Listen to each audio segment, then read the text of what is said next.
Welcome back to the Press Club. We're talking about the pre-election campaigning, some of the things we'd like to see happening, some of the discussions we'd like to see being had.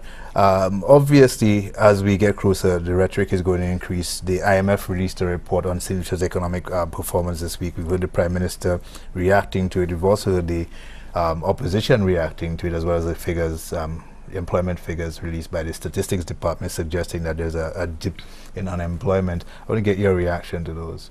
I think the report confirms the IMF's latest report, which proceeds from a meeting it held here on the 5th of February last week. That report was issued on Thursday night in Washington, and it confirms what the Prime Minister and Minister of Finance has been saying all along for the past year, that the economy is emerging. It's not yet out of the woods, but you know, the growth is back. We're out of the red and into the black, and the IMF is saying, listen, it applauds the measures that the government has been taking. It wants to warn, however, that the debt situation is still worrisome, and therefore it has to be, it's very risky, and therefore it would caution that the government think clearly in terms of how it plans to continue doing the things that it's doing to show that level of growth. The report ended with an assessment of and acknowledgement of the unemployment figures. However, since the consultation, the Statistics Department has issued figures which have indicated strong performance in the last quarter by virtue of a ratio of 5,000 jobs were created in 2015 vis-a-vis 2014, but the statistics do tell a story from the standpoint that youth unemployment moved from a record high of 45% to 30%. That's a 10% decrease. It's not easy to score a 10% decrease in unemployment, whether annually or quarterly. Also, general unemployment went down from 24.8% to 20%, an almost 5% decrease. So these are positive figures that the IMF, the World Bank, and all of the institutions, including the ECCU, that we have to deal with, would welcome. But, you know, like I said, and like we all know, they're welcome figures, but it doesn't mean that we have to get complacent. And therefore, it is issues like these. Now, again, we're talking about bringing issues. The opposition has responded. I'm not sure what they've said about the IMF report. Of course, they're challenging the accuracy of the figures. But you see, here's the issue. But, I think the figures, I know that they challenge the accuracy of the employment figures, asking, well, you know, and this is the tendency to shift the goalposts. I saw it I've referred to it in editorials here before, that the government is accused of not creating jobs. And then when it says we've created 5,000 jobs in 3 months, a party that promised to create 7,000 jobs in 5 years, and did not issue a report on how many jobs it created at the end of the 5 years, is now saying, okay, you've created 5,000 jobs, but tell me, how many of them are permanent? How many of them are sustainable? How many of them were jobs for the boys? And how many people still working? You asked for employment, you asked for jobs, you got figures that indicated that jobs. So what you have there is what I normally refer to as a classic opposition response, opposing for opposing's sake. However, if in the sort of debate, town hall debate that we are proposing, if the spokespersons for the opposition parties on finance and economics would get together and go through those figures in the presence of a crowd, or on live TV and radio, you know, and give the voting public, give the electorate the benefit of being able to hear how they differently interpret the same figures. On that basis, people will have the benefit of both sides. But as it stands now, you have to go to Grozile to listen to Mepwe, and then go down to Soufrière to see if you could get a response, and then go to Vieux Fort and get a response to the response. I would love to see the Media Association take the lead in establishing this thing and making the debate a reality. I'm envisioning maybe, you know, Clinton Reynolds, the president, or maybe Dale Elliott being the moderator, or we can agree on an alternative.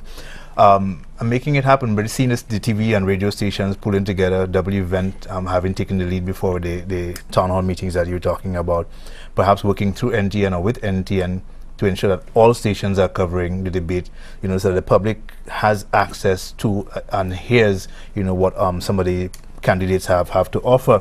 Some of them are new to us, some of them not so new.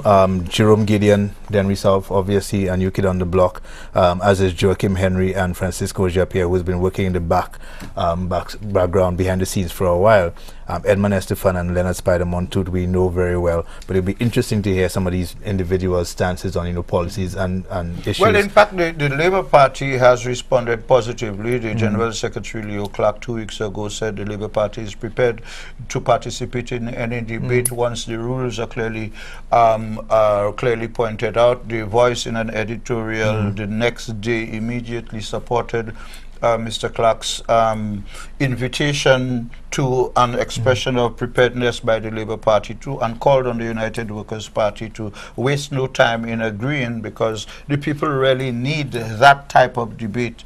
And I do know that there are initiatives out there trying to get the parties and the media houses to discuss the possibility of those debates. I would say that it would be difficult to find one independent journalist or host, and I would opt and suggest, like in other parts, that you have a team. You know, you have a team of 3 journalists, or you have a team of 3 knowledgeable persons. You know, the fact that the Media Association would organize it does not necessarily mean that media people have to be the only moderators, but certainly... Or we can get somebody from the Caribbean Media Association. Yeah, it can be done. I would openly invite the president of the Media Association, if he could get the time, to give consideration to what is going to be the role of the Media Association in the election, because for every one of the last 5 elections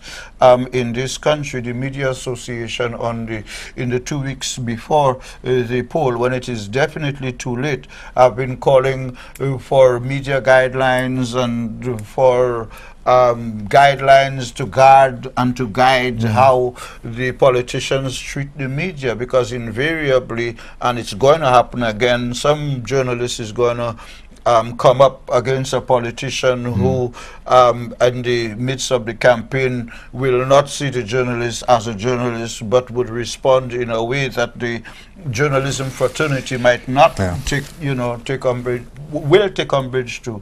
Let's not wait until that time, and I think that we need to.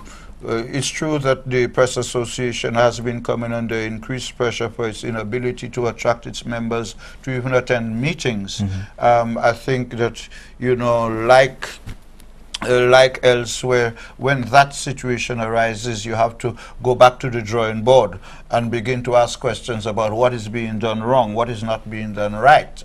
When media workers are not showing interest in their association, it means they're not being attracted, just like the young people not showing any interest in the whole issue of conflict, peaceful resolution of conflicts. The message is not getting there. So I would say that if the Media Association wants to be more than a shell, an umbrella sheltering journalists who are not below it, then we need to begin to see movement in those areas where people would see the association as doing more than just commenting on who gets what job and who is qualified or not. Yeah, unfortunately we're out of time. That's it for us. There's a number of issues we could have gone to and planned to discuss. Like Hillary feeling the burn. The Bernie Sanders phenomenon. It's also International or World Radio Day today, so let me take the opportunity to wish happy World Radio Day to our radio colleagues. All our radio crowd. The theme for this people year at the radio stations and the listeners and callers. Yeah, the theme for this year: radio in times of emergency and disaster. As I said on my Facebook page, you know, don't ever underestimate the power that you have, you know, in changing people's lives positively. And as the UN Secretary General said this week, radio saves lives. You have a very important role. I hope you take your responsibility seriously. And I have a little task for the young persons out there. Go find out what was ham radio and what was its role in disasters. And I could promise you, it's not about radios announcing ham for Christmas. I know Lionel Ellis will be happy about that, president of our local amateur radio association. Thank you very much, Mr. Bousquet, for being here. Always a pleasure. And thank you for tuning in. We'll be back here next week, hopefully, God willing. And you will be as well.